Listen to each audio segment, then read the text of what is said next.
Hello, everyone, and Hi, welcome guys. back to the Castro Files. Yeah. How you doing? I'm good. How about yourself? Doing great. Thank you so much. And again, thank you all for joining us as we kick off a new season of the Castro Files with all new set, new setup, new location, all that good stuff. Thank you again for joining us. I've got a story to I'm tell excited. today. So this one I've been hanging on to for a while. It's interesting. Okay. It's about this guy that may or may not be an agent in the federal agent. Interesting. So with that, I'll jump in. You ready? Yeah.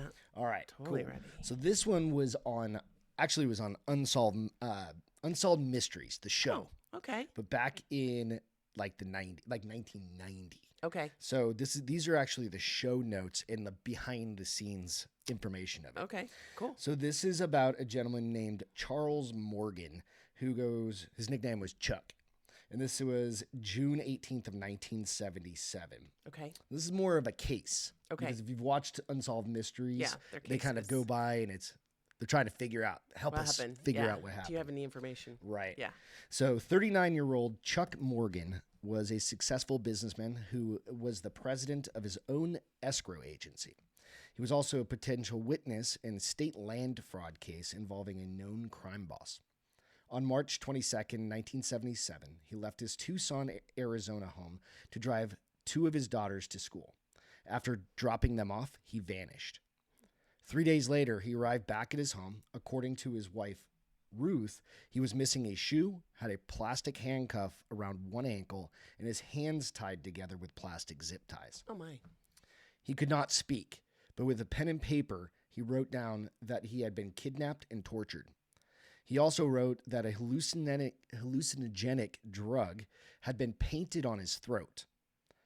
He claimed that the drug would drive him insane or kill him if he ingested it. He asked Ruth to move his car because he did not want, quote unquote, them to know that he had returned home. However, he would not say who, quote unquote, they were. He also told her not to call police because a hit would be put out on the lives of them and their family. Wow. For 1 week, Ruth nursed Chuck back to health by feeding him with an eyedropper, which is kind of weird. That is weird. Before his voice returned, he began to allude to a secret identity. He claimed that he had worked as an agent for the federal government and he fought against organized crime. He also claimed that they had taken his treasury identification. He said that he escaped from his captors near Phoenix's Sky Harbor Airport. After his kidnapping, Chuck became justifiably paranoid.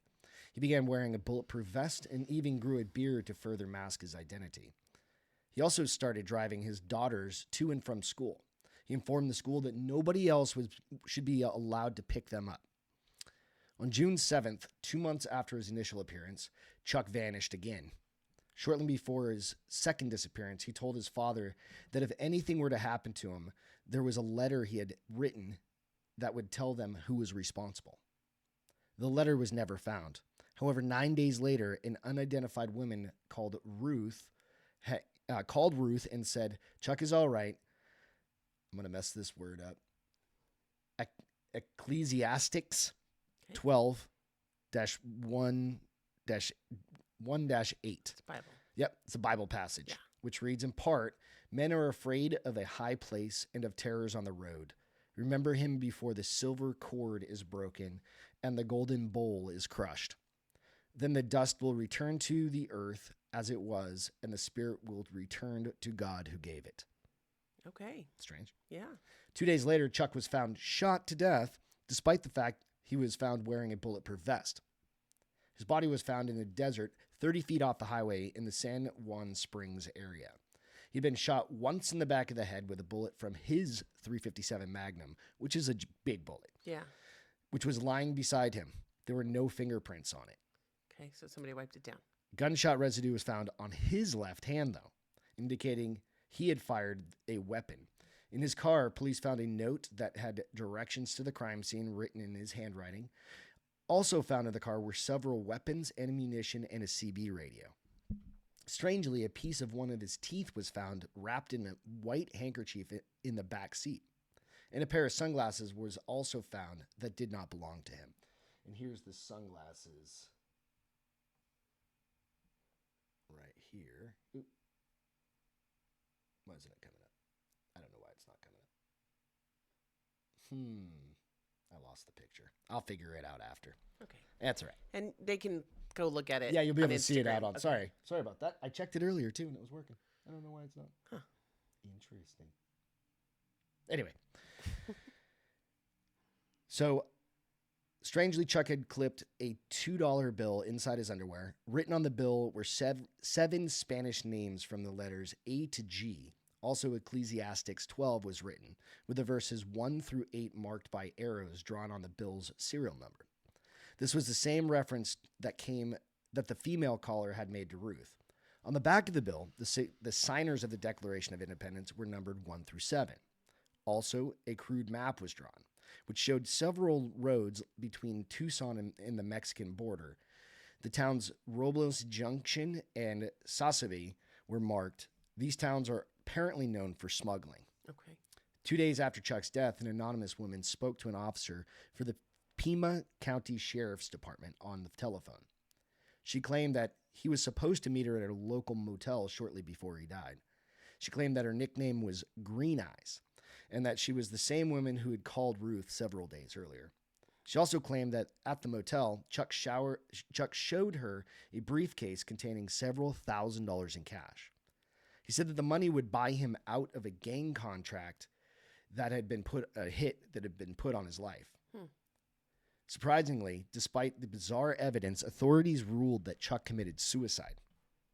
It's one of those weird ones where you shoot yourself in the back of the head. I'm not quite sure. Yeah, I'm like, don't even know how you would reach. With your left, Yeah. I don't know. Oh, interesting. Okay. They believed that he did so either because of financial difficulties or fears for his safety.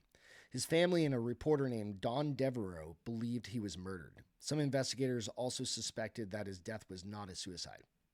Shortly after Chuck's death, his impounded car was broken into while it was in police possession.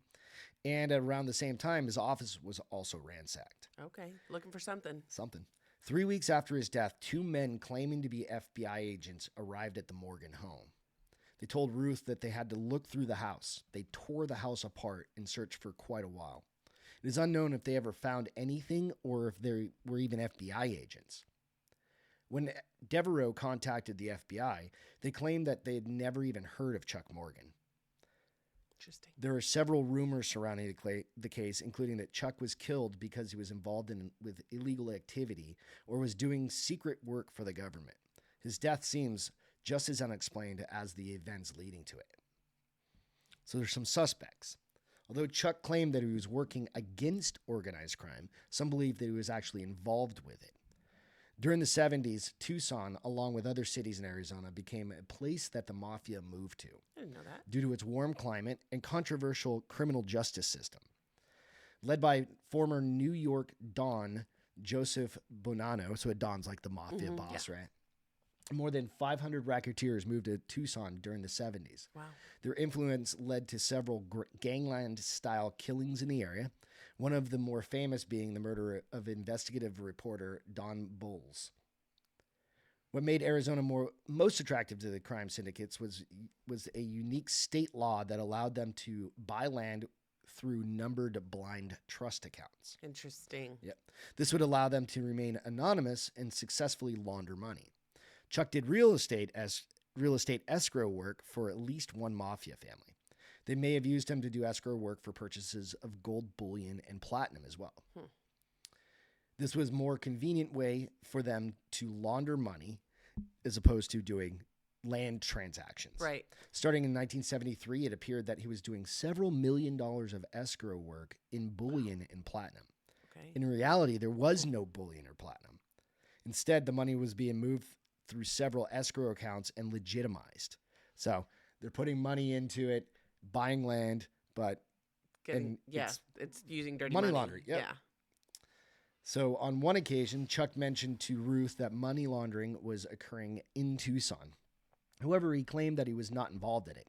He also stated that the less she and the children knew about his activities, the better it would be for them.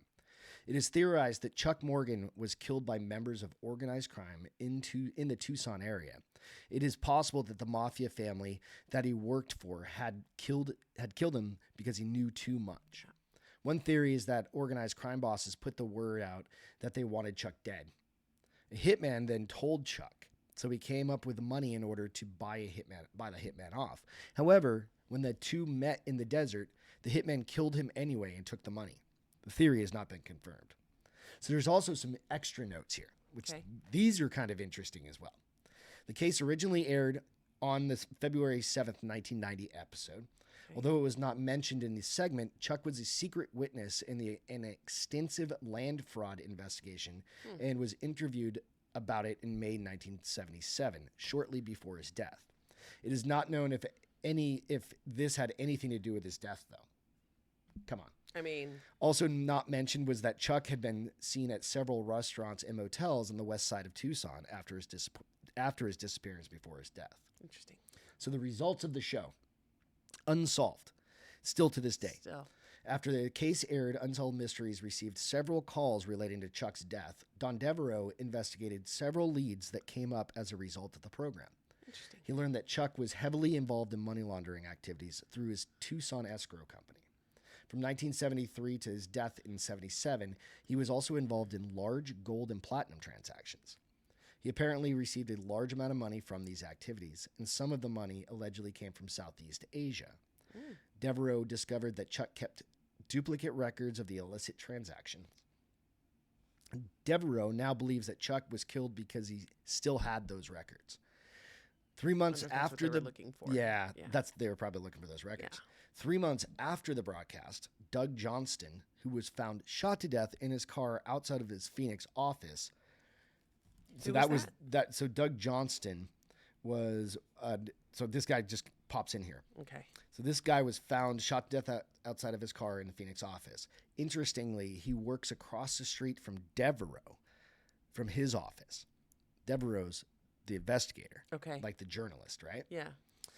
And they both drove an almost identical car. Oh, so they accidentally killed him instead of the actual Devereaux journalist. now believes that he was supposed to be killed instead of Doug. Yeah.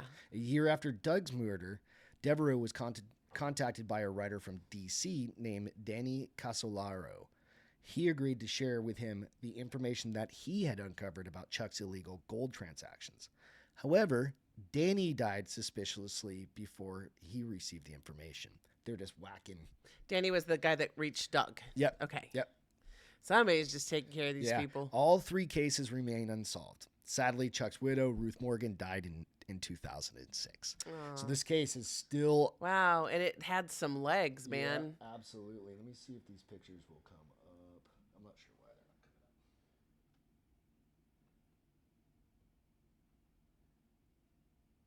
Let's see.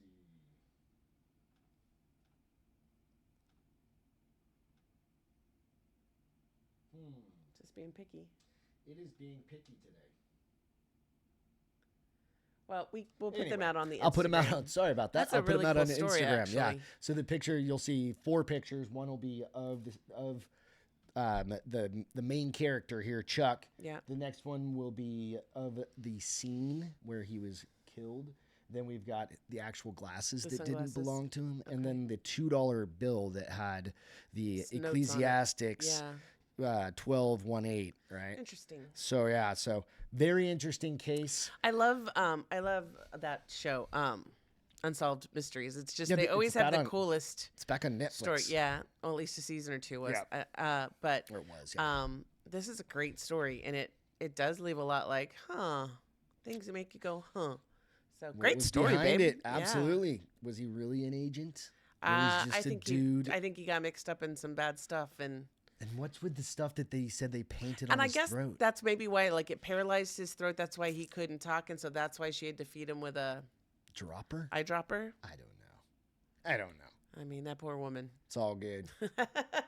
Poor woman. Wow.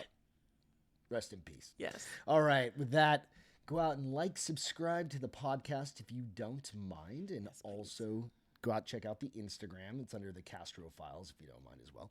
And then, of course, share the show. Because sharing We'd appreciate is caring. it. Absolutely. So with that, Catch you guys Bye, all guys. next time. Have a great week. Cheers.